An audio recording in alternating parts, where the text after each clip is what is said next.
Are you down with it? If you're in the mood, we can take it to the moon. Just like a movie scene, table for two. Guys, kenapa ya kok akhir-akhir ini banyak konflik yang terjadi di dunia? Konflik Israel-Palestina dan juga lain-lain. Iya, bener banget nih. Dunia tuh lagi butuh damai sejahtera.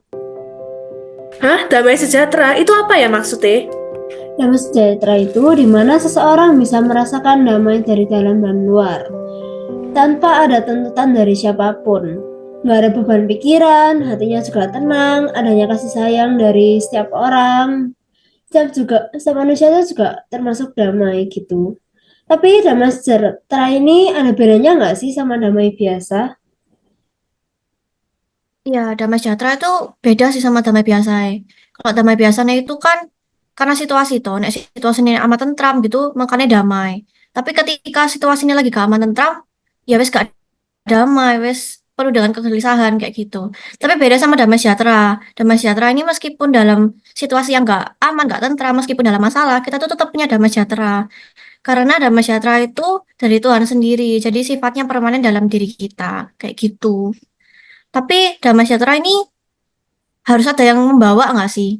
Kayak apa ya caranya biar kita tuh bisa membawa damai sejahtera ke sekeliling kita? Tuh belibet aku. Ya apa ya?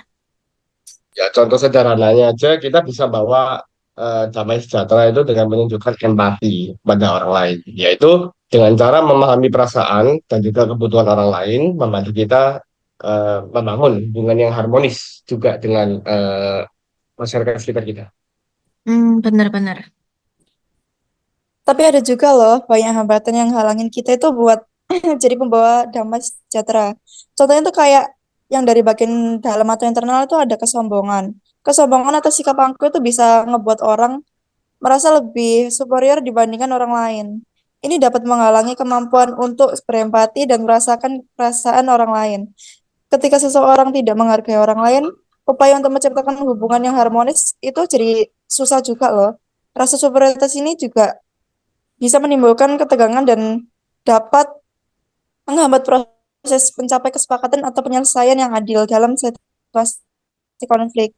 Soalnya dia itu lebih mentingin dirinya sendiri atau egonya sendiri.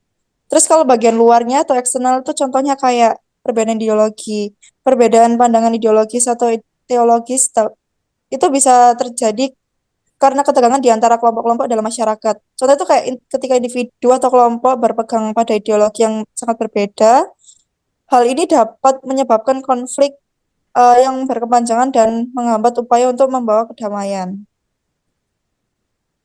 Oh malah gitu toh, tapi tentang hambatan internal dan eksternal itu kita bisa mengatasinya kok. Menurutku mungkin kalau misalkan kita bahas faktor internal, kita tuh bisa lebih meningkatkan kesadaran diri. Kadang ada beberapa orang yang terkadang mereka tuh tidak sadar bahwa apa yang mereka lakuin itu salah. Karena kurangnya refleksi terhadap diri mereka sendiri. Contohnya yang kayak tadi kamu bilang, kalau dia yang tentang kesombongan. Kamu bilang kesombongan adalah satu faktor internal. Seorang bisa saja mempunyai luka batin dan ia belum bisa berdamai dengan dirinya sendiri.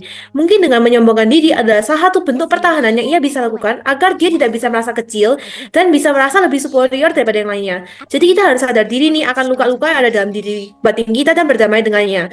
Karena hanya karena kita terluka secara batin itu bukan menjadi alasan buat kita untuk menjustifikasi semua perbuatan buruk kita sehingga kita bisa lebih secure dan lebih percaya diri di kedepan hari.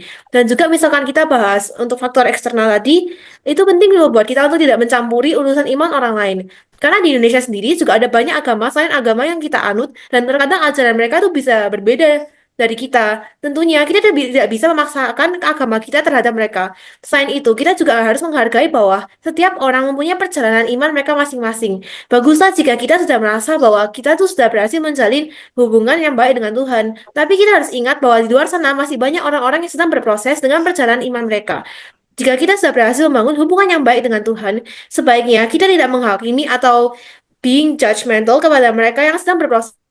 Karena dengan seorang individu dengan sang penciptanya adalah sebuah hubungan pribadi dan kepercayaan yang kita manusia tidak bisa ikut campur dan mengukur tingkat kesucian juga dari seseorang. Ya benar sih. Benar-benar. Kita harus jadi Ya, pembawa damai sejahtera ya guys ya. ya semoga kita bisa jadi pembawa damai sejahtera ya. Mm-mm. Ya Hmm, wes. ya benar juga sih. Ya wes guys, bye-bye sih ya. Udah malam nih. kita siap-siap buat umrah besok. Iya, aku juga mau Ya. siap-siap. Ya wes, bye-bye guys. Thank you Bye. sharingnya. Ya, bye.